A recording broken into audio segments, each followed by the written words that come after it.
So I just want to talk about Charlie on Too Hot to Handle really quickly. I'm at this point where bro just went on a date with this babe that looks like the babe that he's dating in the villa. And two things happened on the date. One, he said he wasn't really committed to the chick he's dating in the villa. And two, he received a back massage. Three, he was like, nah, I'm not going to kiss you because I actually do really like the girl in the date. Prior to which he said, I'm not really committed to anyone. So there's like a lot of different things that are happening.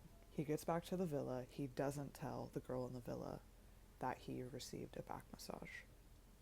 He and the girl don't get a green light to kiss because he hasn't been honest. Now this girl has gone to talk to the other girl that he was on the date with to find out now, through her words, that not only did he say that they weren't really committed to a thing, but that he received the back massage. And I just want to talk about this in regard to chakras and why he being deemed as untrustworthy is not necessarily the right diagnosis for someone in this sort of situation. So, first of all, him not being able to be completely honest and keeping secrets is a sign of two things. One, an underdeveloped throat chakra, and two, maybe fear of being safe in relationships and with himself. So, for whatever reason, he doesn't feel safe enough to be intimate with somebody emotionally in order to connect with them on a deeper level. So he's using physical interactions to give himself that version of intimacy. Because surprisingly, and I'm saying this from personal experience, if you're engaged in habits where you're keeping secrets from yourself or from your loved ones, you can engage in intimacy physically without giving yourself emotionally, and you think that it's the same thing. You may not be able to like make the jump that it's the same sort of what am I trying to say? Like, you may not be able to make the jump that when you're unable to speak your truth, that it's the same as being intimate without being emotionally intimate. Do you know what I'm saying? So, in order for him to get to a place where he can be emotionally vulnerable with somebody, he has to feel safe enough within himself to trust the things that he's saying, to trust the things that he's feeling, to be able to say them to somebody else. So, the mistake will come about if Catherine, the girl in the villa, deems him as untrustworthy and doesn't give him the time that he needs to understand and explain the reason why he was unable to be truthful. He said in his confessional, things are going really well between Catherine and I. I don't really want to fuck it up by being honest. But the dishonesty, which is a lie a lie by omission. Lack of omission, is it lack of omission or omission? Is that it's omission. That's what omission means. Oh my god. Mercury retrograde, dude. I don't even know what words are. Pause.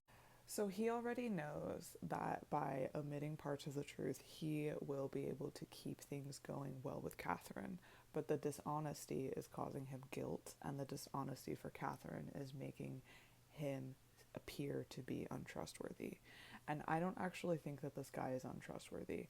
I think that when he was sitting on the bed talking to her about the date, it was very clear that he felt like a little boy in that conversation. Like, I could see it all over his face. He felt like a little boy in that conversation, and what he wanted so badly was to be accepted by Catherine in that moment and recognized as this good man that he is trying so hard to be. But he's going about it the wrong way. So his objective in Too Hot to Handle season 6, oh my god, is to figure out how he can learn to trust himself so that he can trust that other people will hold his feelings with respect and dignity the way that he wants to hold his own feelings with respect and dignity, right? So it's going to come from him being able to be patient, his partner to be patient, and for them to have conversations without throwing words like "you're untrustworthy" into the mix, because it's not as black and white as "you're untrustworthy, you're trustworthy." There's something deeper going on. And I think because I am this kind of person, like I have fallen prey to this, if somebody like incites a red flag in me, or they do like one thing that I don't like, I am so quick to judge them and cut them off. And oftentimes, that flag that we're seeing or that thing that we don't like is actually a reflection of ourselves that we don't like in other people. And so we're putting up a barrier to not have that mirror reflected at ourselves.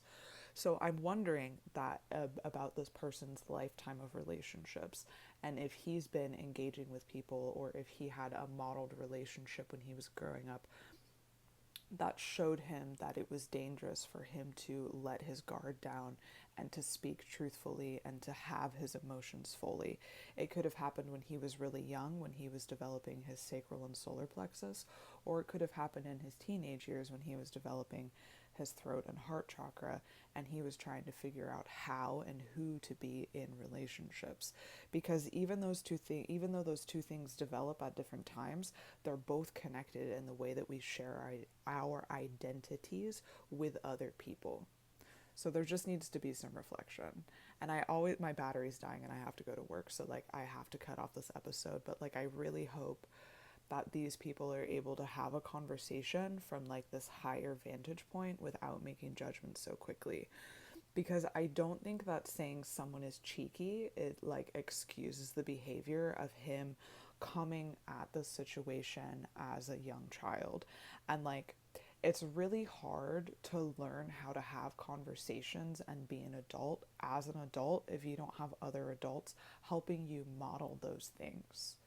So just I'm going to reiterate and say, like, cutting that exploration off, cutting someone off, pushing them away instead of having those conversations is just going to create more problems down the line for both the person that is behaving in this cheeky manner, and then for the people that he wants to connect with, and then for that relationship that he could have been in that could have been loving and could have been amazing for the two of them to mirror one another and learn from each other and grow, but instead has been disconnected because of omission. Do you know what I'm saying? I hope you know what I'm saying. Anyways, peace.